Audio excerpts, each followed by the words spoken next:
আটা ময়দা সুজি ছাড়া একেবারে খুব কম উপকরণে খুব সহজে চটজলদি সকালের নাস্তায় কিংবা বিকালের টিফিনে খুব সহজে এই নাস্তাটি বাড়িতে একবার হলেও বানিয়ে দেখতে পারেন।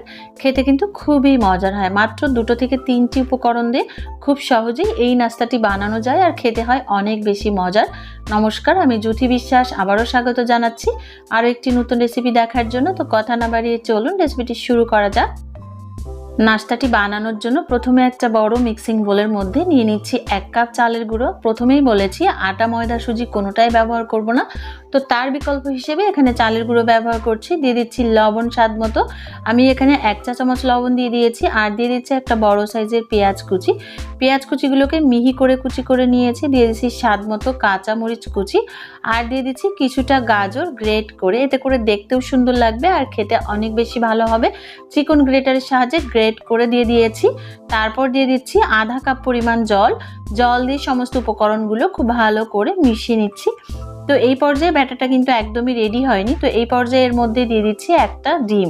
আমি এখানে রুম টেম্পারেচারে রাখা একটা ডিম ব্যবহার করছি। আপনারা চাইলে ডিমের পরিমাণটা বাড়িয়ে কমিয়ে ব্যবহার করতে পারেন। তারপর এর মধ্যে খুব ভালো করে ডিমের সাথে মিশ্রণটি মিশিয়ে নিচ্ছি। যেহেতু প্রথমে জলটা অল্প পরিমাণে দিয়েছিলাম, পরে ডিমটা দেওয়ার পরে ব্যাটারটা কিন্তু অনেকটা পাতলা হয়ে যাবে। তবে এখানে এই ব্যাটারটা একটু পাতলা করে করতে হবে, যেহেতু চালের গুঁড়ো আর গাজরের মিশ্রণ আছে।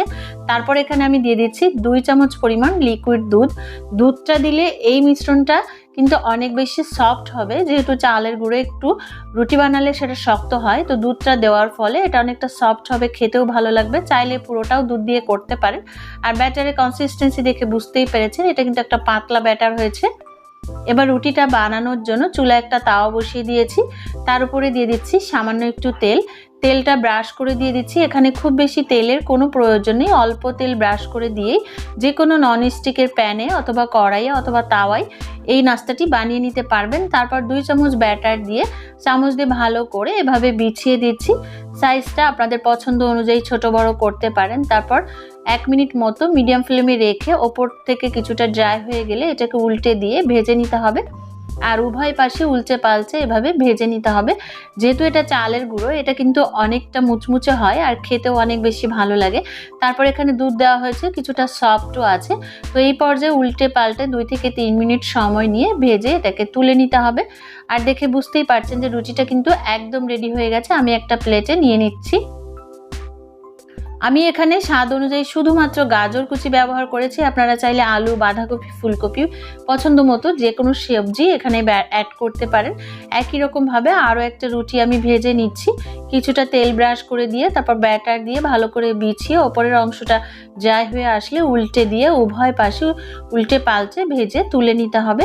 আর খুব সহজে আর কত কম উপকরণে এই নাস্তাটি বানানো যায় সেটা তো দেখে বুঝতেই পারছেন। আর খেতে কিন্তু সত্যিই অসাধারণ হয়, কারণ এর সাথে আলাদা করে কোনো ধরনের ভাজি সবজি কোনো কিছুর প্রয়োজন পড়ে না। এটা এমনিতেই খাওয়া যায়, আর সস দিয়ে খেলে সেটা আরও বেশি ভালো লাগে। তো একে একে আমি সবগুলো রুটি ভেজে নিয়েছি আর দেখে বুঝতেই পারছেন একদিকে কালারফুল হয়েছে অর্থাৎ গাজর, আর অন্যদিকে একটু প্লেন হয়েছে। তো রুটিটাকে উল্টে দিয়ে কালারফুল অংশটাকে ওপরে রেখে এটাকে রোল করে নিতে হবে। তাহলে কিন্তু দেখতে অনেকটা আকর্ষণীয় হয়ে যাবে, আর আকর্ষণীয় হওয়ার সাথে সাথে এটা খাওয়ার আগ্রহটাও বাড়বে। একই রকমভাবে আমি সবগুলো রোল করে নিচ্ছি। তো সবগুলো রোল আমি করে নিয়েছি। তারপরে এভাবে রোল করে গরম গরম পরিবেশন করুন সকালের নাস্তায় কিংবা বিকালের টিফিনে। রেসিপিটি ভালো লাগলে বাড়িতে অবশ্যই একবার ট্রাই করুন, আর কেমন হয়েছে আমাকে কমেন্ট করে জানাতে একদমই ভুলবেন না। এরকম আরও সহজ ও সুন্দর সুন্দর রেসিপি পাওয়ার জন্য সাবস্ক্রাইব করে পাশে থাকা বেল বাটনটি অন করুন, যাতে করে পরবর্তী ভিডিও নোটিফিকেশন আপনার কাছে পৌঁছে যায়। কারণ আপনাদের লাইক, কমেন্ট, শেয়ার, সাবস্ক্রাইব আমাকে অনেক বেশি আনন্দিত করে। আগামী পর্বে কথা হবে আরও একটি সহজ ও সুন্দর রেসিপি নিয়ে। সে পর্যন্ত সবাই খুব ভালো থাকুন, সুস্থ থাকুন। পুরো ভিডিওটি দেখার জন্য অসংখ্য ধন্যবাদ।